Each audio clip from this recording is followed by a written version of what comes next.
Saudações tricolores, eu sou o Fio, eu sou o canal Gol de Barriga e ganhamos do Internacional pelas oitavas da Copa do Brasil. É só o primeiro jogo, ainda falta o jogo de quarta-feira pra gente garantir essa classificação, mas não tá tudo certo ainda. Amanhã já tem jogo pelo Campeonato Brasileiro e o Fluminense sim precisa se reforçar. Já fazem mais de 20 dias que abriu essa janela e o Fluminense não apresentou nenhuma peça ainda para reforçar esse elenco e é disso que a gente vai falar nesse vídeo, tá? Então vamos rodar a vinheta e falar sobre o Fluminense precisa contratar.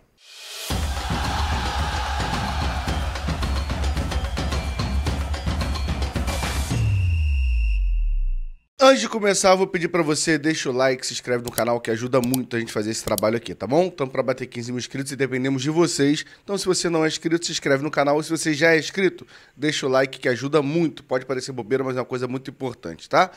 Vamos começar aqui falando sobre, como eu disse, essa janela abriu dia 10 de julho e fecha dia 2 de setembro. Então, já fazem mais de 20 dias, o Fluminense não anunciou ninguém. E a gente precisa de reforços, né? Eu diria que se eu fosse... Claro que no mundo ideal, o Fluminense precisa de 11 reforços, tá? Mas eu vou aqui resolvendo nossos maiores problemas, tá? Eu acho que o Fluminense precisa... Vou na ordem, tá? Acho que ele precisa de um ponta pro lugar do Arias. Acho que a gente não tem nenhum ponta confiável hoje. A gente precisa de um zagueiro.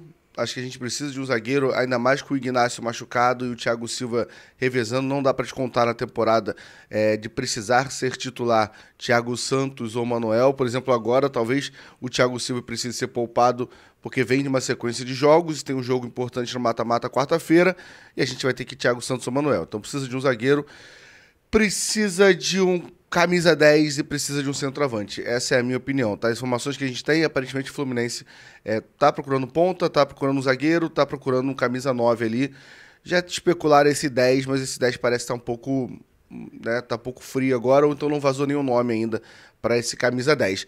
Vamos lá, vamos falar, tem 5 nomes que já foi levantado ali, já foi apurado que o Fluminense está negociando, existe o interesse do Fluminense. Vou começar com o que está mais próximo de chegar, eu acredito que venha para o Fluminense, que é o Santiago Moreno, colombiano, 25 anos, joga na MLS, no Portland Timbers. Assim, tem números... não são ruins, também não são números absurdos, que te deixa achando com a certeza que ele vai chegar aqui e jogar muito, mas pelo que os setoristas de lá, já li algumas pessoas falando sobre ele, galera que cobre MLS, parece realmente um nome muito bom, parece ser um ponta veloz, eu vi alguns vídeos dele, parece realmente que é uma aposta interessante. O Fluminense fez uma proposta de 4 milhões de dólares, essa proposta foi recusada, mas o Fluminense deve fazer uma nova proposta e que deve chegar aos valores que o time da MLS deseja para vender o Santi Moreno pro Fluminense. Estamos agora do outro lado da moeda, né? Tem um acordo, o Santi Moreno tem um acordo com o Portland que, chegando uma proposta nessa janela, ele vai ser negociado. Então, tem esse acordo que ajuda a gente dessa vez, né? Aparentemente, deve ser o primeiro reforço do Fluminense. Claro que a gente só pode... Enquanto não assinar o papel, não colocar o bonezinho da Unimed, a gente não tem como cravar. Mas minha opinião é que eu gosto dessa contratação. Mais uma vez, não é esse ponta que a gente estava querendo, que chega para ser titular, que chega para ser certeza. Esse é um jogador que chega para ser uma aposta. Eu acho uma boa contratação, mas não resolve o Arias. Pode resolver? Pode. Pode chegar aqui e acabar com o futebol brasileiro. Ok, acho difícil, mas acho que vai ser um jogador que briga pela titularidade, parece que tem muito potencial para ser titular do Fluminense, mas não chega escolhendo camisa, vai ter que mostrar em campo. Então, para mim, não é a contratação ainda que a gente esperava na saída de John Arias, mas acho um bom nome, quero a opinião de vocês, tá? Vamos para o segundo nome, vou falar dos 5 hoje, tá? Vamos para o segundo nome agora. O segundo nome é um nome que a gente conhece muito, que eu vou trazer aqui, que é o Nino, que acho que é mais um sonho do que ainda uma realidade, né? As informações que a gente tem, vou trazer as informações, depois eu dou minha opinião, né, sobre isso. As informações que a gente tem é que o Nino deseja sair do Zenit, deseja voltar para o Brasil.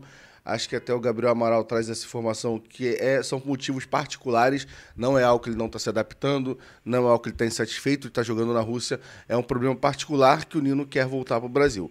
esse é eu acho que é o lado que mais ajuda a gente em ter essa volta dele para cá. E por que eu digo isso? Porque o Zenit não é um clube fácil de negociar, o Zenit é um clube que é historicamente muito complicado de você tirar um jogador de lá e é um clube com o dinheiro. E o Nino é titular do Zenit, então tudo isso dificulta muito essa saída. Claro que a gente sabe que no futebol o fato do jogador querer sair influencia muito a decisão do clube, mas, mais uma vez, não acho que o Zenit seja o Mário Bittencourt, eu nem estou reclamando do Mário agora, mas é no sentido que acho que existe essa camaradagem ali. Claro que a gente não sabe qual o motivo particular, isso pode interferir muito, né? Então é um sonho que a gente tem. A outra informação que a gente tem é que o Vasco, na informação do Lucas Pedrosa, é que o Vasco chegou a fazer uma sondagem pelo Nino, quis fazer uma proposta de 5 milhões de euros e o Zenit falou que não conversaria com menos de 8 milhões de euros na mesa. Então o Fluminense deve fazer uma proposta para o Zenit, né? O presidente do Zenit negou que o Nino tenha falado com ele, mas acho normal também ele negar. Acho que não dá para cravar que ele não falou. Acho que as informações chegam de todos os lugares que o Nino realmente já comunicou que queria a saída. E aí, cara, eu acho assim, um debate meio vazio, mas eu vi que tem gente que tem debate, que acha um absurdo pagar mais de 8 milhões de euros num zagueiro, acha que a gente tem que priorizar um atacante. Eu também acho que a gente tem que priorizar um atacante. Mas, cara, o futebol pra mim eu sou muito contra essa frase. Eu falei isso na live do Jornada ontem. Essa frase que é meio romantizada na internet hoje em dia de eu não tenho ídolos, eu torço pro Fluminense. O meu time é o Fluminense, eu não sou torcedor do Germancano, não sou torcedor do Fred, não sou torcedor do Arias, não sou torcedor do Nino. Eu acho uma grande hipocrisia e um papinho de internet, de verdade isso. Eu acho que você torcer passa por você ter admiração e passa por você ter ídolos. Eu acho que todo mundo aqui vai lembrar quando era criança, quando começou a torcer para o Fluminense. Acredito que a maioria das pessoas aqui começaram a torcer e tinha ali um cara que te encantava, um jogador que te encantava, e você torce para o Fluminense, você torcer também para ele fazer um gol. É diferente você comemorar na arquibancada o Fluminense ganhar de 1-0, de 2-0, 1-0, sei lá, 1-0 do Internacional. É igual se ganhar de 1-0 com o gol do Everaldo, se ganhar de 1-0 com o gol do Germancano. É a mesma coisa, vale os mesmos 3 pontos, vale a mesma classificação. Mas você vai falar pra mim que é igual você comemorar um gol do Germancano e você comemorar um gol do Everaldo? Não é igual, gente. A idolatria faz muita diferença. E aí tudo isso eu tô falando por quê? Porque o Nino é ídolo do Fluminense. O Nino é um cara muito identificado. O Nino é um cara que levantou taça pelo Fluminense. O Nino é um cara, pra mim, que representa essa transformação do Fluminense de 19 até 23. Ele tá em todo esse período e para mim ele representa muito esse retorno do Fluminense para um lugar maior, né? Da gente, não tô falando nem de conquistas, tô falando da cabeça do torcedor, da gente hoje cobrar coisas maiores do Fluminense. O Fluminense em 19, o torcedor era muito acomodado e não é culpa do torcedor, é porque a gente veio de anos brigando na parte de baixo da tabela, sem expectativa de título. Então hoje, quando às vezes a gente se pega sendo chato, é porque a gente mudou o nosso nível, o nosso olhar. E para mim o Nino é um jogador que representa muito isso. Então a gente está falando de um dos maiores zagueiros do Brasil em atividade, no auge da sua idade física, ali com 28 anos, e muito identificado com o Fluminense. E se ele quiser voltar para o Brasil e não for pro Fluminense, eu vou contar um segredo para vocês, ele escolhe qual time ele vai aqui no Brasil. E aí tem clube que tem dinheiro para pagar isso. Então o Fluminense tem que ter muito cuidado, porque se não for pro Fluminense, ele vai acabar indo para outro lugar. E vai ser muito complicado ver o Nino jogando em outro lugar. Então o Fluminense tem que brigar por isso, tá? Espero muito que dê certo, mas acho que ainda tá algo longe, tá? Eu acho que o único que tá perto de chegar, que eu falei, é o Santi Moreno, mas vou falar dos outros 3 nomes agora. Vamos lá, cara. Os outros 3 acho que não vale perder muito tempo não, tá? Eu vou aqui emendar aqui o Lucas Ribeiro, o Inestrosa e o Vitinho. O Inestrosa tá uma grande novela, né? Foi o primeiro nome a ser levantado. Acho que era muito parecido com o Santi Moreno no sentido de uma aposta, uma boa aposta. Mas, assim, o Fluminense, eles querem 8 milhões.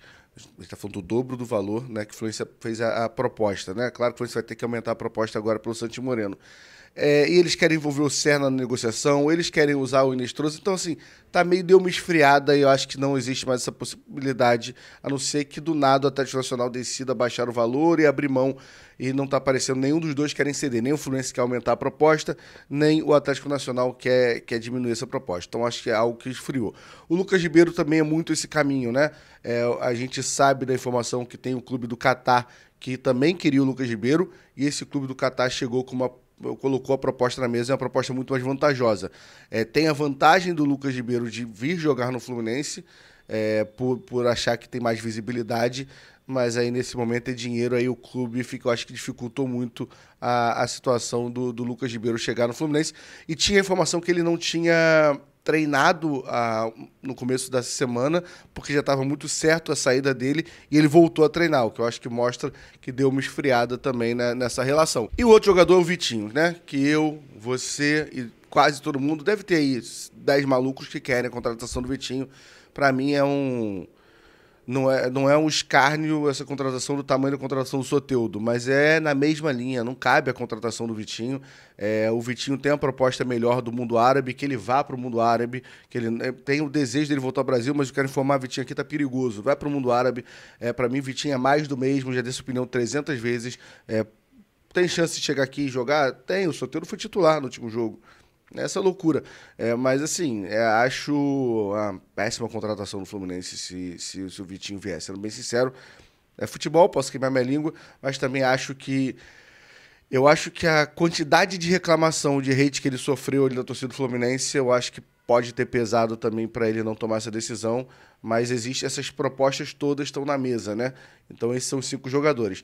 O Fluminense ainda negocia, tá de olho num camisa 9, né? O Lessa chega a falar isso ontem em um dos vídeos dele, só que o nome não vazou desse camisa 9. Só acho que tudo isso que a gente tá fazendo aqui, o Fluminense tem que correr. A gente já tem jogo amanhã super importante pelo Campeonato Brasileiro. Quarta-feira a gente decide nossa vaga para as quartas de final da Copa do Brasil. Na outra semana já tem Copa Sul-Americana. A gente precisa apresentar jogadores e bons jogadores. Dito isso, quero comentário de vocês aqui sobre essa janela do Fluminense até agora, que não assinou com ninguém, mas esses nomes aqui, se vocês concordam com a minha opinião ou vocês acham que eu estou errado em alguma das opiniões aqui, tá? Quero debater com vocês aqui nos comentários. Tamo junto, até a próxima. Por favor, se inscreve no canal e deixa o like.